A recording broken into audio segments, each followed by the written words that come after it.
Pan, sit. Good boy.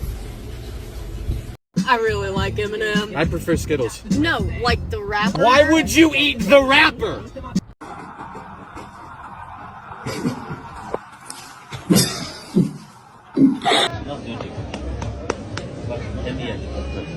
Vur bak.